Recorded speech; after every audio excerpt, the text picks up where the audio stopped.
loo bokk ak Sidi mën na ñoo bokk maam waaye Sidi El Mokhtar salle bi yëpp la bokk leneen jóom mu baax mi toog ak Sidi El Mokhtar ñoo bokk maam Sidi El Mokhtar maam daa bàyyi koo Fuuta wàññi ma doon nga la ca neex du leneen ñëw dugg Njàmbur maamam bàyyi koo Fuuta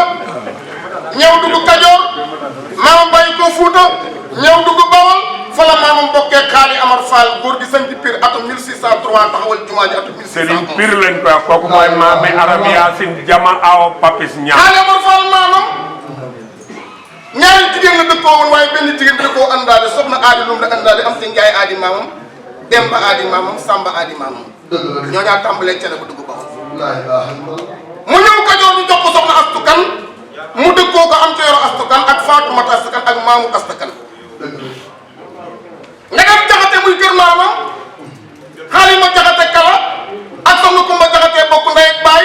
Xaalima jaxate kala moo mel ni Sëriñ Mbay jaxate mel ni soxna Mbay jaxate mel ni soxna Xadi jaxate soxna Xadi jaxate moo mel ni soxna Buso Silla soxna Buso Silla moo mel ni soxna Daba Buso moomee Cheikh Balla Buso la baayam tudd maam Cheikh Amadou Buso ko jur ñu jël soxna Daba Buso dénk ko Sëriñ Abdou Khadir mu dëkkoo ko am ci Sëriñ Bass Par soxna Mbay jaxate maamam moom la sëñ Bamba dëkkoo woon am ci njaboot ga bi sëñ Bambay dem laata muy dem jël soxna May jaxate jox ko sëñ ma Samba mu dëkkoo ko am ci sëñ Abdou Baaxe mi nekk xel fa sëñ ma Bamba sëñ ma Samba sëñ Babacar benn yéri maamam ñu jël soxna Batoor xuma jox ko mu dëkkoo ko am ci Ahmadou Batoor benn yéri Moodu Batoor benn yéri soxna Xadi benn yéeri soxna Xadi benn yéeri la sëñ Bamba dëkkoo woon am ca njaboot ga Moodu Batoor maamam sëñ Bamba ko seexal Ahmadou Batoor maamam fa la bokk ak Lamin mi toog Ahmadou Batoor lañ jël doomi sëriñ Moodu Moustapha Mbakke muy soxna Umi Mbakke jox ko Ahmadou Batoor mu dëkkoo ko am ca Moutada Fall am ca Seexuna Fall am ca Moutada Fall waaye nag soxna mi Mbakke moomee sëriñ Moodu Moustapha yi baayam Sëriñ Babacar maamam lañ jëm juróom-ñaari taaw sebet yéen mbay mu gàddaay dem sëñ Lamor Mbay taawloo fa Aliou Malick màgg dem jigéen jël fa mbiru jëng am te ngaalgu mbiru jëng Birama mbiru jëng laaj mbiru jëng ayru mbiru jëng tullu mbiru jëng yaabu mbiru jëng ma ñu ma paate moom meñ njàmmee rek faal meñ ñu koor kër rek faal meñ ñu njaay bi kër rek faal meñ ñu aw rek faal njàmmee rek faal sa maam Lamin ak ma Samba laay bokk baay ñaamee rek faal jur jimbi kuro jur soxna Mbay jimbi kuro jur Saaxewar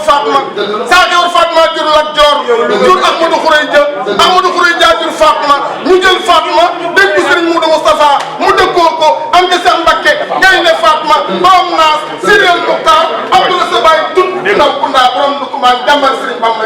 Abdou sa baay Moodu la sa baay tudd gaynde sa baay jën tudd Fallu sa baay tudd Kumbala sa nay tudd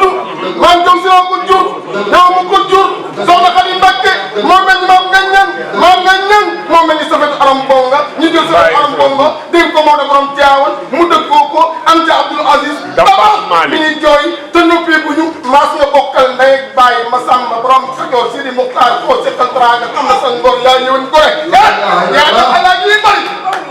yaa tax ajaa yi bëri gore ko am yar bi am teggin am sutura bëgg ay mbokkam ànd ak say mbokk lan toog saal bi toog ñu ne bis bi pour koy dara jaare ñu ne Sidi El Mokhtar transfert bu mag bi xale bi nga xam ni lu mu jëlee bitim réew bokk na ko ay mbokkam ëllëg ko ci réew mi waaye doo jëlee ci réew mi bàyyi ma ko waa mbokk yi yaa tax sama bàyyi siyaar ak Seydina Muhammad yaa ma jox kër yaa ma jëndal oto sama rakk yi nee naa la koo ñu xam mën na ma koy def nam la dafa tax doo yi mënta weesu xet naw it mënta weesu ñett koŋ it mënta weesu koŋ wala ne yaa fi dàq ree dañoo benn bëñ Ousmane nga bokkal ndey ak baay lii ba dem rek la ma jox oto Ousmane nga bokkal ndey ak baay yaa mi na nga nii toog kat barki dem dama la seet si nga ma ñu téeméeri junni jox ma maar ma jël téeméeri junni maa jënd fii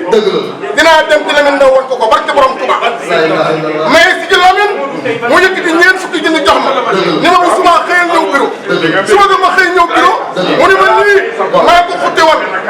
maa mu joxaani ku dira ko ñaw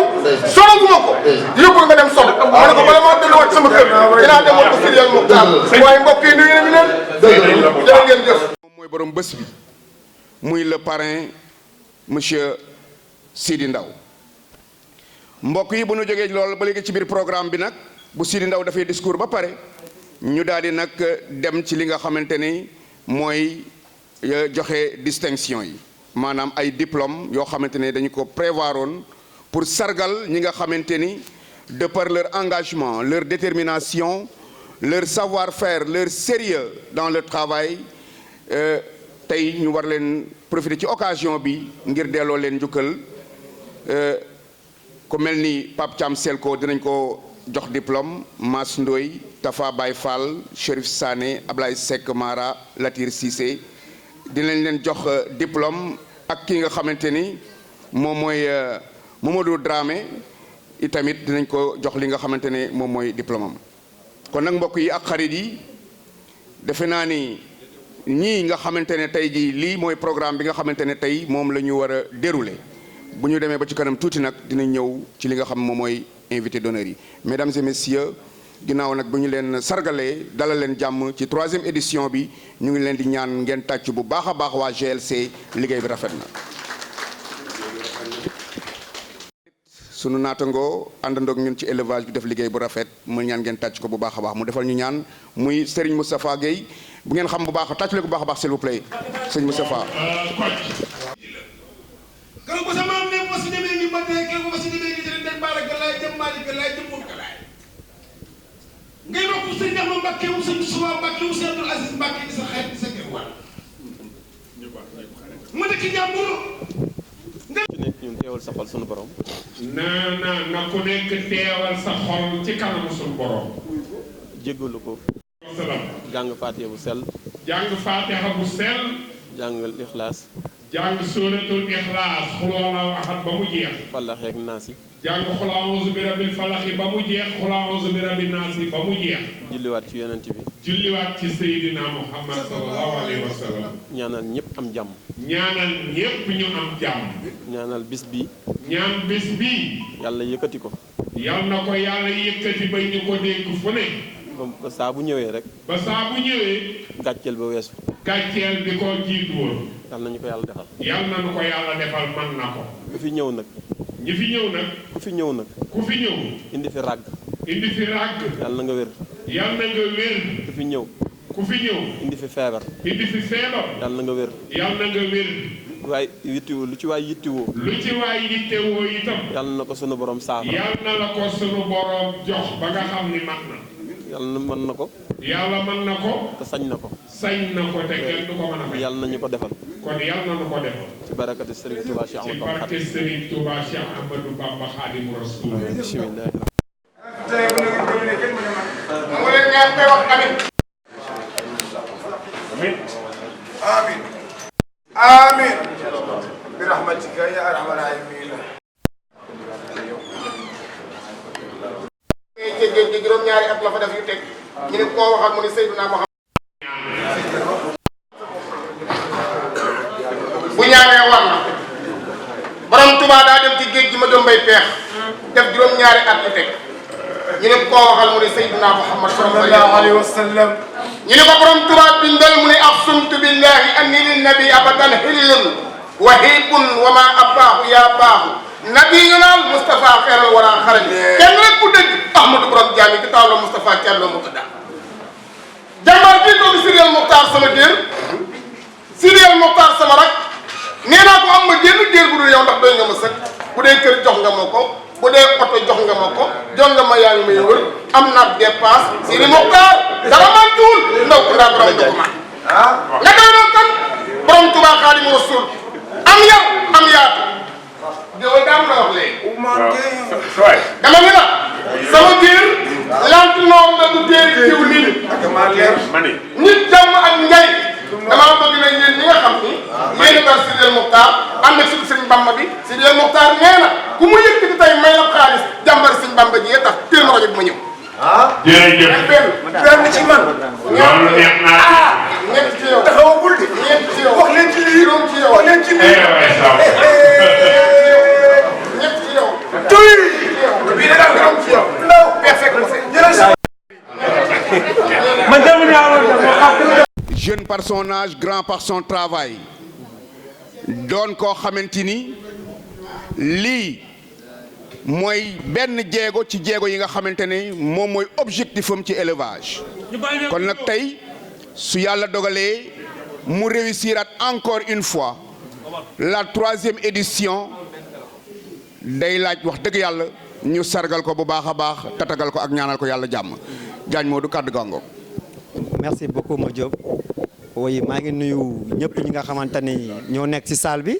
di leen remercier di wax ni toogaay bi yàgg na di jégalu bu baax a baax di leen souhaiter joyeux Noël à tous di wax ni rek di gërëm ki nga xamante ni mooy sunu parrain bi ak sunu invité d'honneur yi nga xamante ni ils n'ont ménagé aucun effort pour la réussite de cet événement.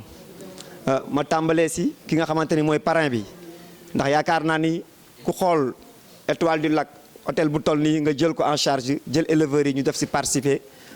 la ñu participer yaakaar naa ni matewul sax par personne lu tax ñu dugg fii donc la ko mottali ak la ko taaral lépp yaakaar naa ni participer na ci participation bu am solo boo xamante ni yaakaar naa ni ku ko waxul rek doo gor. waaw kon parrain bi yaakaar naa ni du début au fin def nañ ci taxawaay boo xamante ni taxawaay bu am solo la ndax sama maam dama daan wax naan nit ki bu defee lu baax dañ koy wax ba ñëpp dégg ko. rawatina xaritam bii di Lamine Diop ferme Maxtum ñoom yaakaar naa ni benn lañu su ma daan wax naa Modou saa booy tudd sama tur ci émission tudd ci Adama Sall tudd ci Lamine Diop ferme Maxtum ndax ñoom maak ñoom benn lañu. su loolu wëyee ñuy gërëm soxnaam muy Soda di madame Ndaw yaakaar naa ni góor boo gis y a une grande dame derrière lui donc tey organisation bi su melee nii Soda taxaw na ci taxawaay bu am solo di ko remercier bu baax a baax di remercier ki nga xamante ni. mooy Papis Niang borom naw mi borom béti baaw borom magistrat di koo xamante ni taxawaay na ci bis bi taxawaay bu am solo di remercier ki nga xamante ni mooy Pape Iba Ndaw moom i tamit ndax cette fois ci dañoo jël région bu nekk département bu nekk ñu tànn fa benn éleveur jagleel ko li nga xamante ni mooy bis bi. au niveau de Thiès ñu tànn ci Pape Iba Ndaw muy borom ñaari kuy di borom kilifa di borom avenir. di koo xamante ni élevage Thiès ba mu fa duggee ba léegi marqué na fa empreinte am ñu jóge fa dem région département de Mbour ñu tànn fa Arena Ladoum muy koo xamante ni représenté par son petit frère muy Vieux Thioy taxawaayam ñu gis ko muy taxawaay bu am solo. ñu dem fi nga xamante ni mooy Louga loo kër Mbargu Bala ñaan ñu tànn fa sunu xarit sunu doomu ndey muy Xaadim Sow borom Reuz borom réew mi di xar moo xamante ni am nañ ci yaakaar bu baax a baax kon. tey jii wax naa ko sànq parrain yi taxawaayam gis nañ ko si tamit ki nga xamante ni mooy Papis Niang taxawaayam ak suñu invité d'honneur yi nga xamante ni cette année ci dañ leen tànn si différentes régions yi. seen taxawaay dafa rafet ci gox ba ñu nekk moo tax ñu tànn leen tànn ñu n'importe quel éleveur tey ba ñu demee ki nga xamante ni mooy département de Mbour dañ si tànn ki nga xamante ni mooy Vieux Thioy ñi waa Arena Ladoum seen taxawaay yaakaar naa ni au niveau de Arena yaakaar naa ñu ngi liggéey élevage bu extraordinaire magam jël lépp jébbal ko moo tax taxawaayam nekk fii ñu dem au niveau de Saint-Louis ndax ndar ku ko wax Souleymane Diop di doomu Samba Koura Diop yaakaar naa ni course hippique xam nañ ko bu baax a baax muy koo xamante ni muy jeune boo xamante ni au niveau de Saint-Louis mu ngi fay liggéey bu extraordinaire yaatu mën a teral gan ñu tànn ko au niveau de Saint-Louis mu représenté leen si li nga xamante ni mooy journée du Ladoum organisé le 25 décembre par le groupe Ladoum Conseil ñu dem si région bi nga xam mooy région de Louga ñu tànn fa ki nga xamante ni mooy Khadim Sow borom réew mi comme ni ma ko waxee léegi borom Reuz di koo xamante ni si réseaux sociaux yi ak si élevage Louga mu ngi ci def jéego bu am solo moo tax ñu tànn ko si li nga xamante ne mooy bisu le 25 décembre bi muy bisu groupe Ladoum Conseil ak bisu tous les éleveurs du Sénégal ñu dem si département boobu nga xamante ni mooy département de Mbacké rawatina la région de Diourbel ñu dem seeti fa suñu xarit suñu raq muy Pape Dieng di doomu Baye Bada Dieng di koo xamante ni yaakaar naa ni au niveau de Mbacké au niveau de Touba mu ngi fay liggéey bu am solo ñu tànn ko jagleel ko li nga xamante ni mooy département boobu yëpp mu représenté leen fii le journée du 25 décembre le journée groupe Ladoum Conseil ñu ñëw au niveau de Mbacké ba tey yaakaar naa ne am na éleveur bu fa toxu si dafa def bergerie bu moderne koo xamante ni ñu ngi koy wax Kalaxule jóge Louga dem Touba def fa liggéey boo xamante ni liggéey bu mucc ayib liggéey bu mucc ayib moom itamit teewaayam fii gis nañ délégation am mu représenté région de Touba yëpp nekk fii borom Fera ñu ñëw fi nga xamante ni mooy Ndakaaru ñu gis ci benn jeune boo xamante ni yaakaar naa ni mu ngi liggéey bu am solo di jàppale jeunes yi ñu koy wax Cheikh Diba mu nekk au niveau de Kër Massar ñu tànn ko ci Kër Massar muy def loo xamante ni lu am solo la di koo xamante ni yaakaar naa ni éleveurs yi def bergerie yëpp kuy jënd carrosse yi moom nga koy jëndee mu yombal la ko kon kooku bu ñu ko tànnee représenté ko waa Kër Massar dañ ci am taxawaay bu rafet ñu jóge fa ñu dem ci ki nga xamante ni mooy Bàcc Ndaw bu ñu ko waxee jeune la boo xamante ni xale yi tey jii nii boo gisee seen hôtesse yi seen déguisement yi Bàcc Ndaw yëpp moo ko waral di koo xamante ni raq la si di ndaw ñu bokk seen ndaween bi kon bi ci taxawee taxawaay bu rafet dañ ci am contentement bu rëy wax naa ko sànq ki di Pape Iba Ndaw borom ñaari guy borom dinosaure borom kilifa borom avenir kon kooku bu représenté région de Thiès ànd ak magam xaritam di Oudé Diagne kon dañ si am taxawaay bu rafet kon ñu wax ni rek mbokk yi kon bis baa ngi nii rawatina ñi nga xamante ni ba may doog a door ba léegi ñooy ànd ak man ci groupe Ladoum Conseil di ma jàppale ki nga xamante ni laa si njëkk a woo muy Moustapha Baye Fall Lamp mii dagg liggéeyam yëpp jóge ba Italie ne bis bi kenn du ma ko nettali maag moom la woon ba groupe bi di tàmbale kon damay wax ni Tafa Baye Fall gàccee ngaalaama ba muy métti ba tey mii maag yow la woon kon tey jii nii bis bi su melee nii dama lay delloo lépp ni woon bis bi yow la Moustapha Baye Fall Lamp rawatina ki nga xamante ni mooy Mamadou Dramé turu Ladoum Conseil moo ko xalaat ton tey mën naa wax ni équipe moo ma gunge Pape Thiam Selko muy metti muy guddi muy naaj tey ba bis bi jegesee otoom la ma livré ne ma jaañ am lu course boo bëgg a dox ko kon Pape Thiam Selko di ko ñaanal fan bu guddi di ko ñaanal wér Mass Ndoye Chérif Sané muy ay jeunes yoo xamante ne ñoo ngi au niveau de Mbour di def ay émissions yu am solo ci groupe Ladoum Conseil kon ñooñu tey jii nii seen connexion kenn joxu leen ko benn voilà la ñuy def kon bu ñu ci amee ci taxawaay bi dañu leen delloo njukkal ñu wax ni c'est des jeunes yi nga xamante ni man awma seen fay yàlla moo am seen fay kii di Chérif kii di Mass Ndoye kon mbokk yi di leen wax ni rek groupe Ladoum Conseil c'est une équipe très dynamique di wax ni tey au niveau de Sénégal groupe yëpp rek représenté nañ fi Issa Saka représenté forum mondial du Ladoum Amady Mbodj Alla Gueye di groupe éleveur professionnel di groupe boo xamante mën naa ne sax mooy sama groupe donc bu ñu leen gisee fii dañuy am mbégte lool wax ni rek mbokk yi affaire baa ngi nii am nañ mbégte lool rawatina ñi nga xamante ni tey bañ leen di exposé dañoo bàyyi seen yitte yëpp kii di Chamir Younis kii di sëñ Moustapha Gueye di sama xarit di sama dëkkandoo kii di Mamadou Dramé ki nga xamante ni mooy Latir Cissé wax naa ko sànq moo ko xamante ni bokk na ci administration Ladoum Conseil jële ay xaram ba Mbour ndax Sidi ak Latir benn lañu kon bisu Sidi Ndaw bu ci Latir exposé yaakaar naa ni kooku wàcc na kon mbokk yi di leen wax ni rek élevage moo xewle kon dañuy wax ni kontaan nañ ci ñëpp ku ñu tudd ak ku ñu tuddul kon képp ku fi teew jàppal ni bis bi sa bisa ndax journée du Ladoum la fête de l'élevage la ndax lii bu ñu fi jógee dañuy dem ci restaurant bu ñu jógee ci restaurant dañuy dem ci exposition ba kon ñu saafonte ba 19h ku nekk dem ñibbi sa dem defi sa soxla coach di la wax ni maa Ibra Diagne dama koy destiné mention spéciale maa Ibra mii toog bis bi da see taxawaay bu am solo maa Ibra mii da see taxawaay bu am solo Papis Niang mii ñaari étalon ñu ngi si yoon bi di ñëw mu exposé xar yoo xamante ni l'une de ses meilleures femelles benn bi maa Ibra ko jaay benn bi xaar ma ko jaay jënd leen à coup de millions déplacé leen indi la si bis bi nga xamante ni yaakaar naa ne da si am cër bu rëy def si loo xamante ni man dafa maa yéem moom Papis Niang mi kon dañ koy ñaanal fan bu gudd ak wér barki Dembo Ndiaye ba mu bëggee Miss Mbacke Cheikhou Issam dafa ne Modou bëgg naa ko sëñ Moustapha rek ko jox ba dañ tëdd nelaw kon ça veut dire relation mooy lépp ba ma jàlloo laaj thème bu tey bi lan la ma ne ko solidarité la éleveurs yu mag yi nañ dimbali éleveurs yu ndaw yi ne xar bu baax yombul yan noonu yàlla defal jàmm defal ñu sutura encore une fois di gërëm Lamine Diop di gërëm délégation bi composé Sidi Ndaw yëpp di leen wax nii rek bis bi rafet na ba noppi yan noonu yàlla defal jàmm di nuyu ma chérie Aïcha di nuyu particulier yaakaar naa ne tey jii nii jigéen la boo xamante ni tey mu ngi jàppale jëkkëram lu baax a baax di nuyu Lay Ndoy son staff di wax ni rek loolu laa amoon li may wax bàyyi ko ci nga déroulé merci beaucoup. jërëjëf. da nga bëgg a wax. léegi di discours am muy borom ñaari guy un grand champion qui n'est plus à présenter dans l'élevage du Sénégal Papa Iba Ndaw borom bergerie Ndaween famille.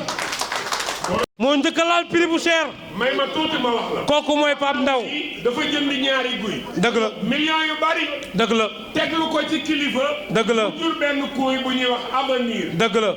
ba mu juree avenir mu jël ñaari guy ni Papi Jéey rakkam. dëgg la jëlal ma lay jox xar mi yow nga am ci li ma ci am. partagé na Pape Ndaw.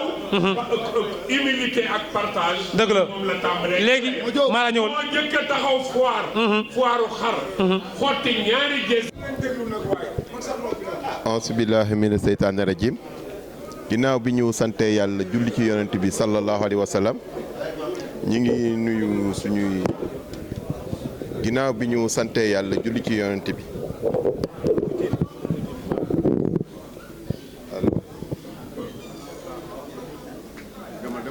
allo waaw ma ni delluwaat di wax asalaamaaleykum wa rahmatullah wa barakaatu. ginnaaw bi ñu sante yàlla julli ci yonent bi sallallahu alayhi wa sallam ñu ngi nuyu ñu nekk ci salle bi ñëpp di leen gërëm di wax ni nag kàddu gi surprise la ci ñu mais di nuyu ñi nga xam ni ñooy invité d'honneur yi fi nekk yëpp mais di nuyu aussi le parrain Sidi Ndaw mais di nuyu suñu frère Lamine Diop mais di nuyu axulu élevage bi fi nekk yëpp parce que ñi fi nekk ñëpp miinante nañu ñi fi nekk ñëpp defe naa ni ay champion incontournable ñoo nekk ci salle bi nekk ay éleveurs yu mag yu ñu respecté su ma wax nag jaañ du ci sori parce que mi ngi bëgg a guddi te toogaay bi mi ngi bëgg a yàgg di ñëw fii nag di fi représenté Kees ci association bi ma bokk muy rëyit ma yore relation extérieure bi donc ñëwal Kees waa yëpp ànd ak suma frère Oudé Diagne di wax ni Diagne suma xarit la boo xam ni avant élevage bi defe naa ni la ñu jàppante ma daan dem place am HLM ñu daan nekk guddi ak bëccëg mu nekk nit koo xam ni nit ku yaatu la mais nit ku am xol bu rafet la mais nit koo xam tamit li mu liggéey ci élevage bi loolu rek war na mun a tax su wootee ñëpp ñëw wuy si ko nee naa ko boo toogoon Dakar jël sa téléphone woo ma ne ma dama bëgg nga ñëw suma bis bi ma bàyyi lépp ñëw parce que man élevage rek moo ma ñor laneen ñorum amul laneen lu ma intéressé lu dul élevage u xar bi parce que ñun ñi bu ñu ñëwee sa biir xar duñu laajte ana saal ba de yéeg nañ ca mbaar ma jàkkaarloog yow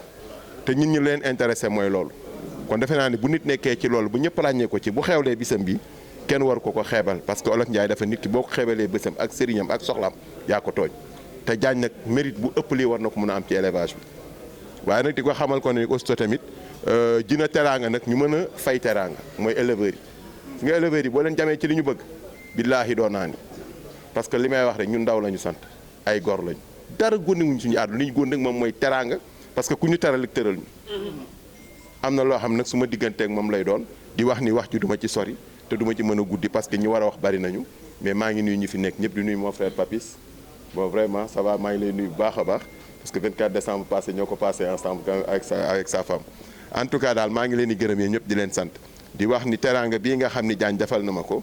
def ma invité d'honneur ainsi de suite jox ma kàddu ma wax maa ngi koy rafetlu bu baax a baax di ko wax ni nag incha allahu rabbi am na loo xam man ak moom lay doon parce que Diagne lépp loo ko defal da nga koo fay fayoo ko sax da nga ko jaar démb ca la nga ko war a fay rek parce que lii mu yore muy groupe am bi chaque jour mu ñëw defal la ci émission defal la ci lu nekk ba say xar wër àdduna te dërëm du ko ci am kon am na loo xam bis bu ko defee je pense que ne am na loo xamante ni defal na ko ay góor te xam ne defal na ko ay góor te bu tëddee na ne loo xam ni jàpp nañ ko te dootuñu ko bàyyi jàppoon nañ ko mais gën nañ koo jàpp te duñ ko bàyyi te Pam Ndaw lu mu wax lu ne rek ñëpp xam nañ dëgg la ci moom parce que lu ma wax rek dëgg la jërëjëf yàlla na yàlla fay ay Bakar Fa Sarr Njogu bi Tambay Ramata Diop Jaara Seen Xari Ndongo sët Mudu Matar Amina Ñang ak Njuga Amina Ñang ak Malick Amina Ñang Faati Kebe Sarta Njaay ndëggu béy mamma xuji béjjën wurus ngay ba noo door ngay wàlle ku ci réseau jëg fi yëngu du yëngu kaddu gaa ngi jële Xaadim jële Samba ak a yaru ak a nangu liggéey ak a gëm boppam kii mu di Saadix bii da ngi nii waxtu wu xëelu wa damay def seede bu ma leer ci moom waxtu wu xëyee njàmbur laa wax ca boutique ba lay dem liggéey ca grossiste ba bu fa jógee gétt gi lay dem jàkkaarloo xar yi bu inaaree mu delluwaat ci boutique ba bu wàccee delluwaat ca xar ya taxawaaluwul wóoriwul tuxul yàmba naanul sàngara demul millionnaire demul night club demul café de Rome Xaadim kàddu gaa ngi di tàmbalee nuyoo bi si sunu mag sunu xarit Diagne Modou bi nga xamante ne nii musul sonn si di ñu daaj gi di sonn si ñun di ñu sawarloo di si teg sunu mag ju baax ji sëñ Ndaw ñu ngi lay xaar bu baax ak ñeneen ñi fi nekk ñëpp ñu ngi nuyuwaat ñëpp di tuubalaat ñëpp bon di santaat nag balaa dara ndax Diagne dafay wax ne fetu élevage la mais man dama ne ko lii bisub saafantoo la saafonte nemmikonte waaw ndax it ay nit suñu dëkkee du ñàkk ay jumte yoo xamante ni saa su nekk ñu ngi siy tàbbi tey bis bi daje bi dinañu may opportunité boo xamante ni lépp loo jàppaloon nit di nga ko mën a fàtte di nga ko mën a bàyyi ndax di nga xam dëgg-dëgg nit kii kan la ndax it li ëpp sunu téléphone la ñuy nekk di wax di déggante lu jiitu xame yi tey suñu amee lii nii ñu ngi si santaat bu baax ndax ay jéego la si xamante bi gën a dëgër waaw balaa dara nag di santaat bu baax sama mag yi nga xamante ni ñoom laa fi àndal bokk dëkk Louga te kala jiitu si Asmeng pardon jiitu si kala ñoom Modou Lamine ñoom Fallou ak sama rakk yi si des yëpp wax dëgg fa yàlla Ibrahima Diagne As Fallou waaw di santaat bu baax du xam sëñ Moustapha Gueye maa ngi koy xaw a jël sax moom wax dëgg fa yàlla mi ngi noonu sunuy bàyyi la si fekkoon tàbbi si ba tey ñu ñëw fekk ko si topp si ginnaawam kon mbokk ay kàddu yu sant la rek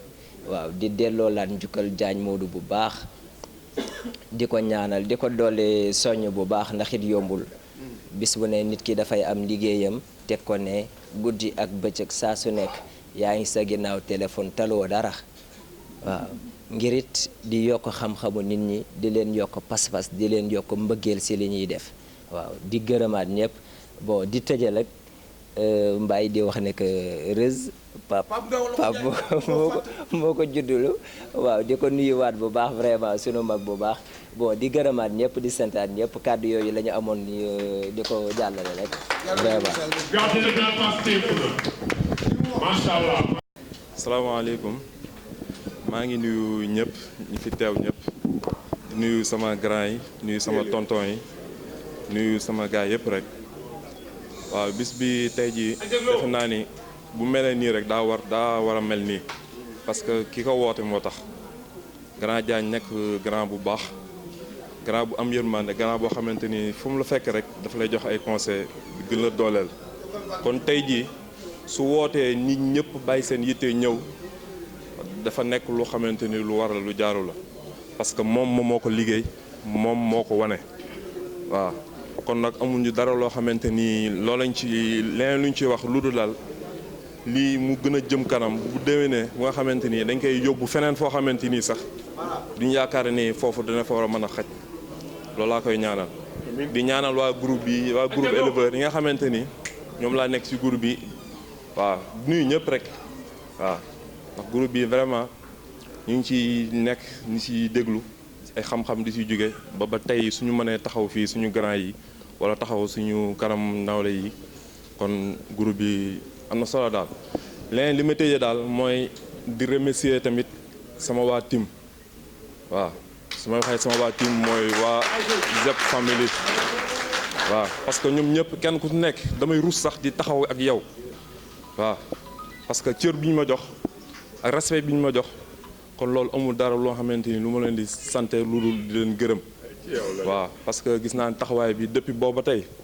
jàpp nañ te bàyyiwuñu te man tamit du ma bàyyi waaw et que di la ñaanal kenn ku nekk daal li nga bëgg yaa ko xam yàlla defal la ko kenn ku nekk ñun ñii li nga bëgg ci élevage bi yàlla defal la ko yàlla sàmm la ba ngay mën a juddale ay champion vraiment merci beaucoup ah jërë ngeen jëf. jërëjëf wax bi gàtt na pasteefu na dëgg la fi ñuy waxee ginnaaw bi attaqué coor fa kala ministre des sports Makhtar Ba wóolu ko ba wax ci moom ay kàddu yu rëy waaye nag ci jóbee sa yaay ci sa yaay la ndawañ nag sa maam ndawañ nag ay yaayam le président bi du fooloon ba ca pale ba mu takkal ko ordre bi ñu njëkk dawal kat Sénégal ndawañ ak sa maam da ngaa dum teraanga ji de état dañ koy tudd dañ koy yow ndawañ nag sa maam moo njëkk leen dox ci place yi Makka ñuy dem Makka ka ñëw ndawañ nag sa maam moo njëkk a labal ci ay millions yu béykat yi ndawañ nag sa maam ba njëkk a doon commerce ak Sénégal ndaw bi nag si 2 millions yi ndawañ nag mi njëkk a dawal Matar kon Matar yow kumba maa ngoone yaay borom gañaaye borom papis ñanga ko salloo taalibe bay gañaala kooku papis ñanga ko salloo waaw beti baawo gañaala soley gën mi lay baayam papis ñanga ko salloo Arif gañaala drib ko gay baayam Papis ña nga ko sàlloo faydu bi nga sàlloo arkadik say baayam arkadik si li ay waay borom gañaaye ñoo xar maar ngoon ngoon Papis ña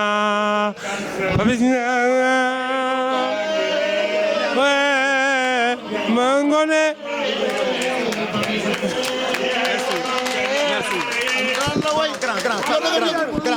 dëgg la mu bokk ak Sidi li mu bokkal moom bokk ak Sidi réew mi ñooy ñaari xale yu am jom ànd ak seen i naataango Sidi am bis bi mu am ci wàll ba bis bu teewee fekk ma barki démb fa ma fekk yëkkati alal ju bëree bëri jox ma ko ci Greening Madeleine bu teewee war naa la nuyu dëgg la xam nga lu may wax dëgg la coow li muy bëri bëri li ko dal ndeyam la dëgg la liggéeyam day njaayu bitig la ku rek la perte sa ndey ko liggéey Papis nuyu naa la jërëjëf léegi ñu jox Papis kàddu gi salaamaaleykum mbooloo mi ak dégloo Matar ñu waa ñu tuddee ak dégloo salaamaaleykum mbooloo mi ñoo ngi nuyu ñëpp di sant ñëpp may tàmbalee nuyoo bi ci parrain bi nga xamante ne moom laa fekk fii muy kenn ci man di sama xarit nit ku baax Sidi di nuyu également invité d'honneur yëpp particulièrement Lamine Diop mi nga xamante ne moom it sama mag la di sama xarit di kenn ci man di nuyu assistance bi nga xamante ne moom laa fekk yëpp muy éleveurs yi di am mbégte trop teew fii tey partager fête bi ak ñoom ci initiative Modou Diagne nag dafa nekk ka nga xamante ne kenn la tamit ci man xamante ne mi ngi soog a egsi di moom tamit kenn ci man donc jàppale ma ak orienté ma lu bëri ci wàllum élevage donc dama koy nuyu ci teewaay bi nga xamante ne def na ko donc pour revenir ci Diagne dafa nekk ka nga xamante ne kenn la ci man ñu jaar ci lu bëri ci élevage ndax peut-être ñu bëri yaakaar nañ ne léegi laay soog a ñëw ci élevage mais élevage bi wax dëgg yàgg naa ci ñu bëri jëflante na ak ñoom ci mbir bi mais initiative bi mooy loo xamante ne dafa rafet ba pare thème bi mu tànn muy solidarité daanaka àdduna lépp ci loolu la tënku parce que élevage partage la élevage relation la donc su organiser lu mel nii dafay laaj encourager te suñu si wooyee aussi dañ siy teew donc ñu koy encourager di ko féliciter si li nga xamante ne def na ko waaw di ko encourager si initiative bi nga xamante ne wax dëgg yàlla def na ko kontaan naa si lool mais li si gën a am solo mooy opportunité sax bi ma may pour ma xamante ak éleveurs yu bëri ndax xam nga jot jafe na donc initiative yu mel nii day am solo ñu koy organiser pour ñu permettre ñuy xamante donc loolu aussi dama ko si remercier mais di ko remercier également si choix bi nga xamante ne porté na ko si sama personne pour def ma membre d'honneur donc loolu aussi rafetlu naa ko loolu moo tax waral suñu teewaay tey di ko wax ne nag lii nga xam ne organiser na ko yàlla na yàlla def mu pérenniser ko chaque année mu def ko ñun ñëpp ñu teewee ko et que muy gën a développer ànd ak élevage bi aussi di wax na rek kontaan nañ suñu teewaay fii trop et que la fête soit belle donc lépp la nga xamante ne yéene nañ ko ci rek yàlla na ko suñu borom def ñi leen di remercier jërëjëf. merci jërëjëf bismillah. Amin bi nga dugg si la commission kooku la président bu ñu leen ànd ak moom sant su leen délégué bi mooy Abou Bara Go donc kooku la président dama si jot ñu ñëw ci instant bi wax amul xel bi ñaata moom mooy le président de Sénégal. waaw bu ñëw fi mu fekkee tey ànd ak aw kan ñu dugg si. kenn ku ci nekk xalaatu ko woon. Safa mu daal di koy jox li nga xamante ni moom mooy cadeau bi ko GLC waajal ngeen tàcc loolu bu baax a baax s'il vous plaît ngeen tàcc lii bu baax a baax s'il vous plaît voilà le cadeau de Papis Niang xamante ni mooy le président de l'association de l'Alliance pour le développement et l'amélioration des races mbokk yi ki may bëgg a jox kàddu gi mooy le président de la FENAFO le PDG de la bergerie Galoya monsieur Abou Kane que je demande d'applaudir très fort s'il vous plaît. Du 27 au 1er janvier du 27 décembre au 1er janvier Abou mooy parrain principal kon nag képp kuy éleveur bis boobu normalement war nga caa teew ndax abukan mii kat liñ naan bu lëg lekkee alom na ko gërëme coy lu waay juróomi dërëm ni yu waay am ci laadum war nga koo delloo dërëm ba fu ci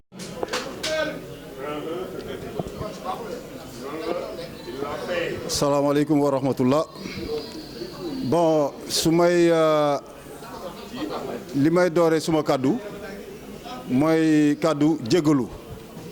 maa ngi jégalu bu baax a baax ci assistance bi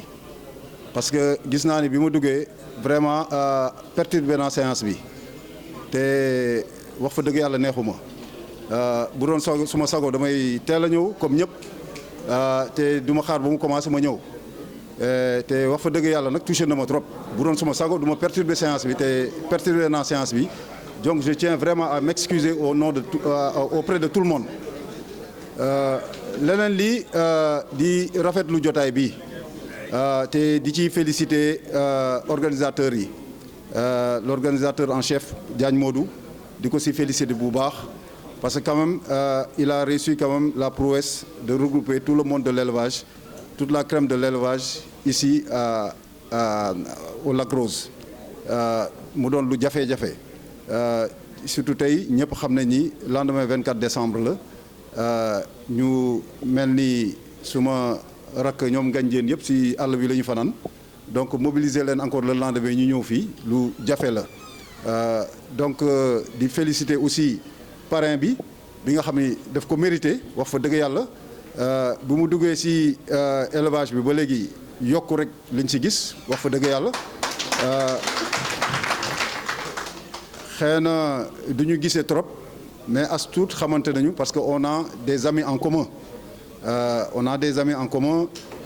ñu ku mel ni colonel Thioy ku mel ni suma frère bi toog fii Lamine Diop bi nga xam ni la première fois may gis Sidi Ndaw moom moo ko présenté te loolu léegi presque mot na 10 ans benn xar bi mu ko doon jox boo xam ne dafa ko ñëwoon suma gétt pour jox ko Sidi Ndaw jour boobu laa koy soog a xam pour wane rek ñoom ñaar aussi seen diggante yàgg na te depuis boobu tamit moom mu ngi si bàyyiwul donc soo leen yëkkatee événement bu mel nii def ko parrain lu ñuy rafetlu la parce que ku bëgg élevage la te ku nangoo investir si élevage la naka noonu tous les invités d'honneur yi nekk fii fii suma ay rak rek ñoo fi nekk ñi fi toog ñëpp du ma lim mais ñi fi toog ñëpp ku si nekk mérité na tey jii nekk parrain sax salon de l'élevage parce que ku si nekk si ñoom mu ngi liggéey feneen di fay tedd mais lépp lu mu fa am ñëw na ko investir si élevage te ñun loolu la ñu soxla c'est des entrepreneurs de l'élevage ma si profité rek pour wax ni aussi comme jotaay bu mel nii yombul jotaay bi dafa war a dem jotaay bu nga xam daf ñuy njëriñ waruñu ñëw fii rek pour la fête feetoo accolade après dem suñu yoon dañ fa war a jëlee njëriñ bi ñu fi war a jëlee nag dafa war a nekk njëriñ pour ñun nekk njëriñ pour élevage Sénégal nekk njëriñ si pour développement Sénégal au sens large parce que fii ay acteurs ñoo fi nekk ñun ñii ñooy Sénégal bu ñu xeeb suñu bopp ñun ñii ñooy Sénégal yemuñu rek si nekk ay éleveurs dafa am feneen fi ñuy tedd fi ñuy liggéey fu ñu imposé wu avant ñuy nekk éleveur man y a à peine une semaine maa ngi discuter ak les patrons de Orange pour Saladam bi ñu nar a ñëw parce que ren en plus des autres sponsors on a pu décrocher quand même Orange ma leen di wax nag ñi ngeen di sponsoriser xam leen ni ñii seen clientèle la li ngeen di dang-dange suba ba ngoon di wut ay clients soo leen amee ñii rek am ngeen ñëpp parce que ñii ñoom ñooy Sénégal ñii c'est pas des éleveurs yi nga xam ni élevage rek la ñuy def non c'est des gens qui ont investi ailleurs qui ont gagné de l'argent ailleurs et qui ont investi cette épargne-là dans l'élevage ba pare di koy développer tey jii su élevage développé élevage intensif moo koy développé te élevage intensif ñun la moo tax nag daje yi su amee ni dañ si war a jëlee njëriñ moo tax man dama si profité rek di si ñaax nit yi ñu gën a góorgóorlu jàpp ni nous on n'est pas des simples éleveurs on n'est pas des simples passionnés mais on est des entrepreneurs de l'élevage et un entrepreneur il doit se considérer comme tel tey jii waruñu jàpp rek voilà tous les dimanches dañuy daje di xool xar yi di jënd fii ay xaru 10 millions 15 millions non dañ ko war a jàpp comme une entreprise yàgg naa ko wax bépp éleveur bu fi toog tey jii entrepreneur la parce que li nga yor ay valeur la li nga yor yaa ngi siy fay ay salaire yi nga la yor yaa ngi si dundal ay nit yaa ngi si créer ay emploi donc nañu xool loolu bu baax ah ñu xool ñu am benn comportement bi nga xam ni un comportement professionnel ñu jël suñu élevage bi conduire ko d'une manière professionnelle jël suñu association yi conduire ko d'une manière professionnelle te ànd nekk benn ba pare ambition tey jii ambition yi ñu war a am war na dépasser sax ay cadre élevé si biir kër wala élevé pour uniquement am bénéfice tey jii dañu war a dépasser cadre boobu tey jii suñu toogee di jéggaane ay xar bitim réew ñun war nañu mën a régler problème boobu parce que am nañu ay pexe am nañu ay moyens tey jii suñuy jéggaane di dem di jëndi meew war nañu mën a régler problème boobu tey jii suñuy rakk yi di dem bitim réew di liggéey foofu di daani seen doole war nañu mën a toog fii di koy def donc loolu nañ si bàyyi xel bu baax ñu gën a professionnaliser lu ñuy def ba pare ànd nekk benn aussi tey jii dans tous les pays yu développés sur le plan élevage yëpp tey jii seen association ñëpp booloo nekk benn damay faral di joxe exemple Brésil tey jii en matière de production viande ñoom ñooy premier au monde mais ñoom tey jii soo demee Brésil fédération bii di defar bii di produire yàpp benn fédération la si Brésil nu mu toll yëpp benn fédération la benn président la am mais cette fédération là ils sont tellement forts que mais ils ont tout ils pèsent des milliards tey jii soo demee seen siège moo ëpp hôtel bii ñu nekk seen siège ay hectares la ils ont un hôtel 5 étoiles bi nga xam ne seen gan yi su ñëwee ñoom moo ko moomoon seen bopp fa la ñuy kii dëkk boo dem comme EDK nu mu def ni ils ont des stations yi nga xam ne dañ fay def ay grillades dañ fay def lépp des stations des restaurants qui fonctionnent 24 heures sur 24 te yàpp bi fan lay jóge ci seen tool yi lay jóge tey jii visité nañu ay fermes yi nga xam ni ay jet privé la ñuy ñëw dañu am ay kii ci biir aérodrome ci biir tool yi ay jet privé la ñuy ñëw wàccee seen biir tool gérer li ñuy gérer demaat seen yoon te loolu jombuñu parce que ñooñu soo xoolee peut-être il y a peut-être à peine ay 30 ans 40 ans ñun fi ñuy toll ñoom foofu la ñu tolloon te tey jii Brésil ak Sénégal amul différence ñun ñëpp même kii bi la même climat bi am Brésil moo am Sénégal climat bi am Brésil moo am Sénégal Brésil il y a même pas 20 ans dañ ko doon considéré comme pays du tiers monde donc tey jii weesu na foofu tey jii fu ñu tuddee développement dañuy tudd Brésil naka noonu feneen ak feneen te loolu lu leen ko may mooy booloo tey jii en France syndicat des éleveurs là des agriculteurs mais suñu yënguwee mais le gouvernement il tremble ñoom saa yu ñu jógee rek le gouvernement il tremble tey jii ñoom la ñu gën a ragal que ñëpp chaque salon de l'élevage ñiy dem salon Versailles xam nañ ci dara tey jii salon de l'agriculture Paris benn président du ko raté xalaatuñ ko sax raté man bii passé damay wàcc aéroport 7 heures du matin may dégg sa rajo nekk ci taxi bi di dégg ci rajo bi ñu naan Macron 7 heures et quart mu ngi dugg ci biir salon de Versailles 7 heures et quart ban heure la fa génn 20 heures 7 heures et quart du matin la fa nekk visiter ba 20 heures lay soog a génn ci salon bi et pourtant salon bi lu ne gis na ko foofu sotti nañ ko meew sotti nañ ko ay neefere saaga nañ ko yuuxu nañ ko def nañ ko lu nekk mais terewul dafa fa toog ba 20 heures ñëpp la visiter pourquoi parce que dafa leen respecter parce que dañu nekk benn ñun nag fii malheureusement y a 1000 associations y a 1000 organisations ñëpp nekkuñu benn donc je le dis il faut que ñu nekk benn tant que nekkuñu benn fenn duñu ko dem parce que lu ñu mën a def kenn mënu ko ñëpp ko ñoo war a booloo def ko donc juste pour dire rek actuellement on est sur cette dynamique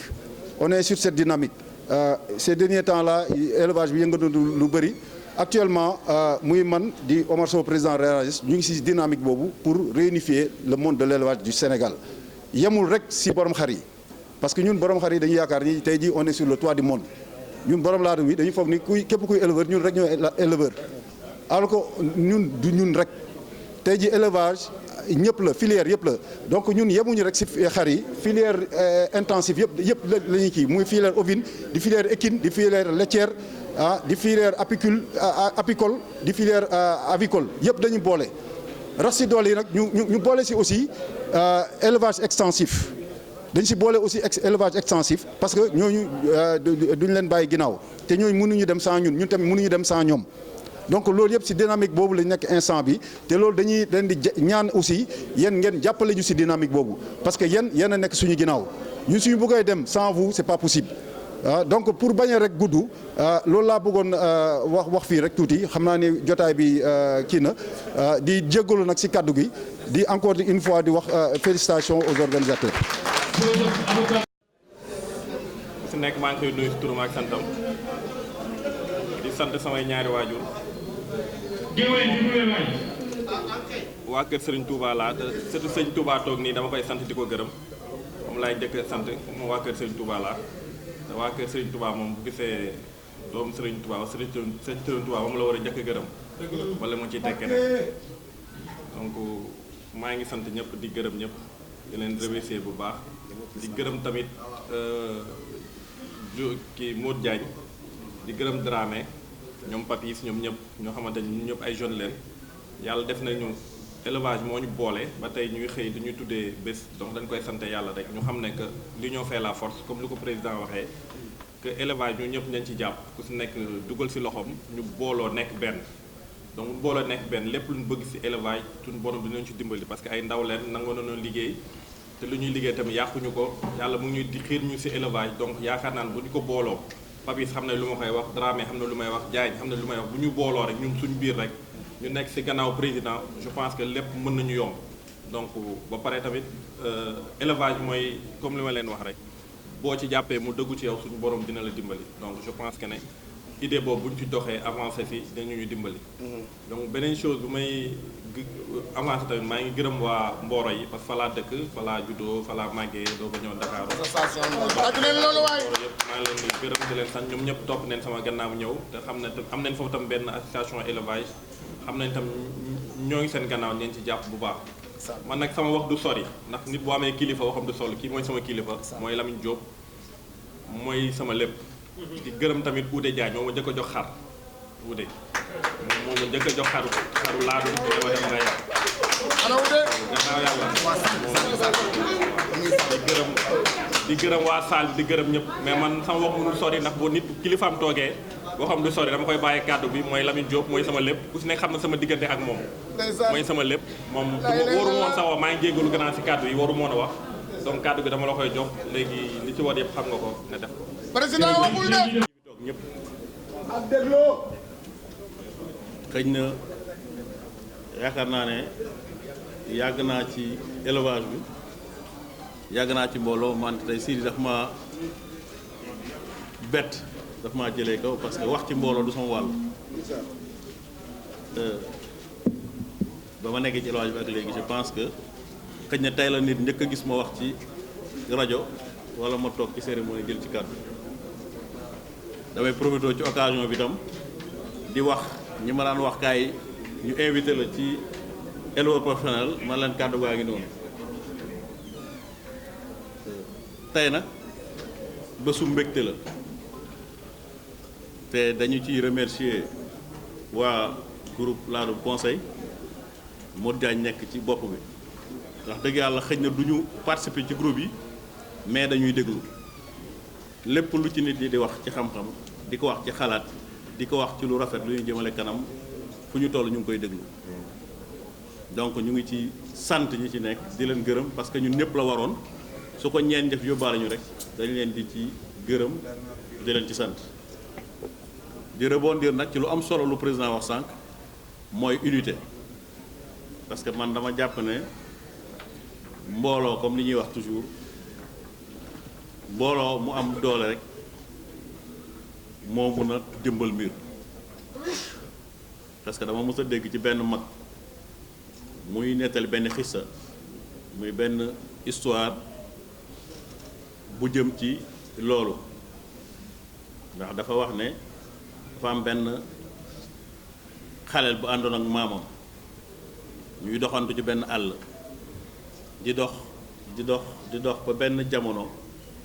ñu seen gaynde xale bi jaaxle ne maamam lële lan la maam bi ne ko lay de gaynde la xale bi ne ko xanaa maam gaynde moo mën ci àdduna fi ñuy waxee moom maam ji am waxambaane mu nekkoon ci àll bi di rëbb daj ci gaynde gi rey gaynde gi xale bi ne maam ah gaynde gi daanu na lu ko mu ne ko xëyde gi dañ koo rey mu laaj ko rey mu ne ko waxambaane mu ne ko xanaa maam kon waxambaane moo mën ci àdduna maam ji ne ko déedéet mu laaj maam ne ko nag lan moo mën waxambaane mu ne ko ma jonga ma ju mën boppam waaw fu ma ko fekk def loo ko la ma bëgg mu ne maam ah kon de jonga ma ju mën boppam moo man ci àdduna mu ne ko déedéet mu ne ko lu mën jonga ma ju mën boppam mu ne ko jooyi doom ji bu doom ji jooyee mu tàq ak sagoom mu ne ko xanaa kon maam jooyu doom moo mën ci àdduna mu ne ko déedéet mu laajam maam ne ko lan moo mën jooyu maam ji ne ko mooy nelaw xale fu mu jooyee fu ko nelaw fekk mu bare ci mu ne kon de nelaw mën ci àdduna maam ne ko déedéet ba tey mu laaj maam ji lan moo mën nelaw mu ne ko soxla bu tëw faju waaw mu ne ko kon de maam soxla bu tëw faju moo mën ci àdduna mu ne ko déedéet mu ne ko lu mën soxla bu tëw faju mu ne ko mbooloo mu ànd seeni xol doon benn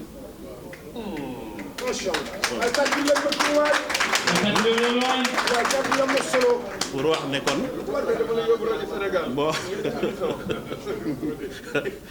pour wax la ne kon mbooloo mu ànd seeni xol doon benn lu ñu song tëral ko moo tax yàlla nañu yàlla defal suñuy xol ànd yàlla boole suñuy mbooloo yàlla boole suñuy association lépp nekk benn ñu doxal ko ci ni ñu ko bëggee ba lépp lu fu Sénégal war a yegg ci àdduna ci wàllu élevage ñu yóbbu ko fa su ma waxee élevage nag yemalewuma ko ci élevage yu laadum rek comme ni ko président waxee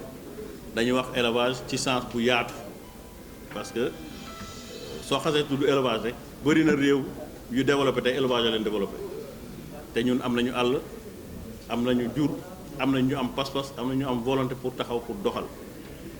suñu fexee fàll buñ ci munti nekk ñu yëkkati ko doxal ko yàlla mun nañoo dimbali ñu jëm ci kanam mais lépp nag ci bennoo ci xaritoo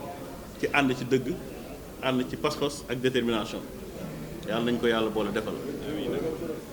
tey nag xëj na guddi na maa ngi nag gërëm assistance bi yëpp parce que fu ma toogee ñi ma jàkkaar lool gis naa ci ñoo xam ne c'est des doyens de l'élevage gis naa ci ñoo xam ne lu ne daj nañ ko ci lu ne sonn nañu ko tey ñu bokk dajee fii ngir yàlla ak bëccëgu élevage parce que du ma ne dañu dajee pour fête du ma ne dañu dajee pour sargal Sidi Ndaw wala pour def leneen mais dañu dajee ngir yàlla ak élevage donc élevage bi ñu nekk yàlla na yàlla saxal ko yàlla may ñu ci ndam ñun ñëpp képp ku ci sonn yàlla nañu ci jëriñu yàlla nañu ko yóbbu ba mu nekk vecteur développement ci réew mi bokk ci ëpp doole ci réew mi te di ko doxal moo xam ni ci fas yi la moo xam ni ci xar yi la moo xam ni ci bëy yi la moo xam ni ci ganaar yi la fànn bu mu ci munti doon rek yàlla na yàlla yëkkati ko yàlla doxal ko je pense que daal pour bañ a guddal loolu lañ ciy wax lu mujj nag sant rek la sant la dañuy sant les pionniers de l'élevage njëkkee ci bopp bi suñu président Abou Kane je pense que bi ñuy collaborer ci élevage ak léegi mu ngi bëgg a yàgg yàlla def na ne aussi sama xarit la sama frère la bëri na luy xew ci élevage bëri na fu mu xëyee damay démissionné bëri na feneen su ma mag ñi wooyee ne ma demal seeti Abou yow boo waxee mu génn ci su ma ñëwee ne ko dooñu fontoo da nga ciy génn da koy tey ci suuf donc loolu aussi dama leen koy seedeel ci cër bu mu ma jox di ko ci sant di gërëm également Modou Diagne xëy na moom it bokk na ci ñi nga xam ne xëy na dalam ci élevage am na lu ma ci fekke wante vitesse bi mu dawee aussi jar na sant parce que suñu ko tuddee ñëpp danañ jàpp ne ci ñi sañ ci élevage la bokk mais dafa dabe wante effort bi mu ciy def coono bi mu ciy def lim ci volonté bi mu ci àndal ba yegg si fii itam wax dëgg yàlla jar na magnifier ñu ngi lay ciy gërëm di la ci waaw ñu ngi gërëm nag assistance bi yëpp gërëm ñëpp gërëm Latir ak jabaram également parce que gis naa ne que indi na leen gërëm madame Nia parce que aussi constat bi ñu def mooy fu jëkkëram taxaw mu taxaw ci gannaawam te loolu rek la ñuy doyee soxna jigéen liñ koy doyee mooy bu mettee mu taxaw bu neexee mu taxaw boo jaaxlee mu defal la donc ñu ngi koy gërëm également di ko sant di gërëm assistance bi yëpp wasalaamaaleykum wa rahmatullah. voilà waaye balaa nag préparation bi. ma ne li mu mën a def c'est pareil c'est à peu près en fait on est dans le même truc donc FEDEC la woon quoi mais bon mais lii non non mais c'est pas la même chose dinaa damay dem xool xam-xam laay wut. waaw di ci jiital nag sama xarit sama gars yi sama doom day mel ne la tudd naan yëpp muy maa Ibra Diagne waaw di ziar nag wax dëgg fa yàlla ki nga xam ne lii moom lañ ko tuddee nga xam ne yàqul bis bi ndax ku gis bis bii xam ne xel wax dëgg fa yàlla mérite woon na ki ñu ko tuddee ak ñi mu àndal ñëpp di ziar sama président Abou wax dëgg fa yàlla Abou moom dañ koy ñaanal rek sunu borom def mu dund 100 ans sans problème sans ordonnance sans stress parce que nag gis nga lii lépp bu amee yàlla maanaam jomam la bu yaafuusoon rek kon tey jii affaire yi du egg fii ba lii di am kon Abou ñu ngi lay sant ñu ngi lay gërëm di la ñaanal loo yóotu yàlla na la ko yàlla jottali fa nga bëgg a yóbbu élevage yaa ko xam yàlla nga ko yóbbu ak jàmm maam nag moom damaa bëgg rek ngeen ñaanal ma am doom ju góor ju ma ko tuddee barke maam Cheikh Ibrahima Fall du ma taay ci du ko wax te maa ngi def couragement boo xam ne jàpp naa ne góor ay judd maa ngi sant ñëpp di gërëm ñëpp di jaajëfal ñëpp di rafetlu ni ëtt bi doxee Diagne Modou nag kii moom ah maanaam man ak moom dañoo yàgg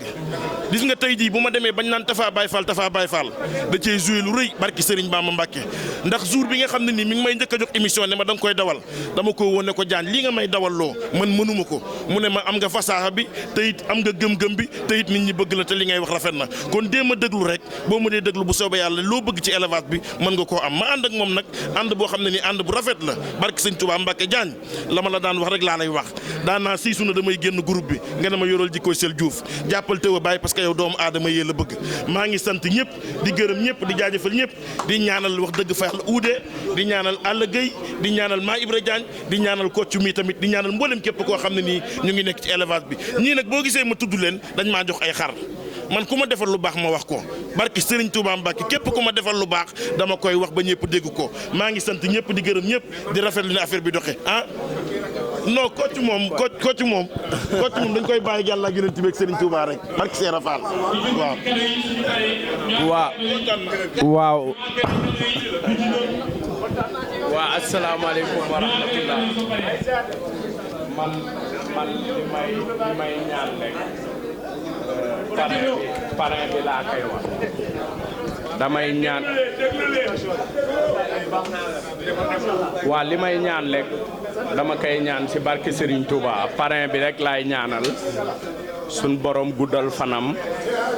yokk ay xéewalam yépp ci darajey Serigne Touba Xaadimu Rasuul loolu rek laa doon wax jërëjëf. sama nijaay Pape Thiam. bu ñu ko teralee ci élevage. waaw. lu mu mérité la. dëgg la. xar mi mu njëkk a jënd. waaw. xaaf la. nit ku am kàddoo ngi nii. dama ko defal émission gétt gi jamono. ne ma am na mbote bu juddu biig sama kër. may naa la ko. ko jox diplôme bi.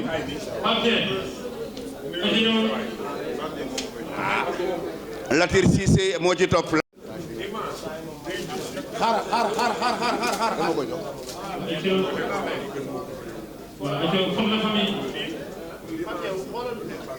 voilà jërëjëf. te nag man yàlla naa la xam ba faw. mi ngoog jox nañu mi koy jox. waaw madame Cissé ngi noonu. madame Cissé ngi noonu. nataal bi muy joxe nataal bi transitaire bi jox madame Cissé la. xar mi madame Cissé la tudd. kon nag waaw. kon nag loolu. ndeysaan. boo ko soxlaa ma jox la ko. wallaay. bruit Papis ñaa koy jox embouteillage bruit bi mu ñëwee la bruit bi bari Papis ñaa moo koy jox xaar Sarr Ndiogu bi tambay dama ta jëf jaara seen xëri ndongo ba ngay gone ba léegi xamoo lu sàmm liggéey gëm sa bopp kon Xaadim jox ma voilà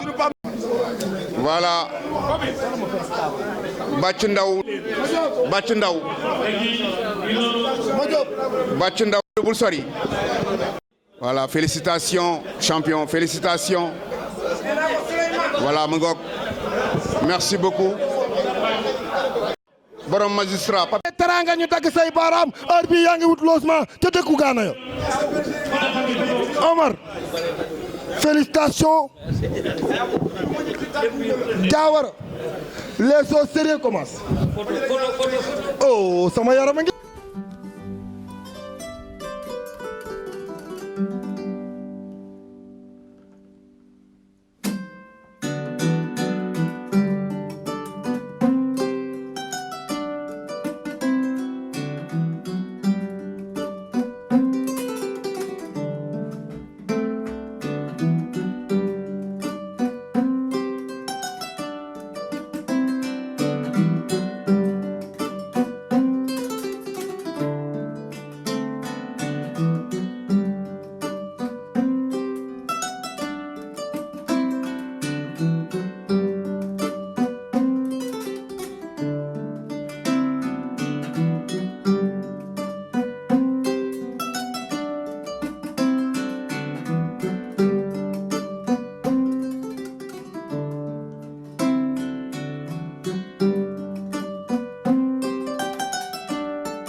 Thank you.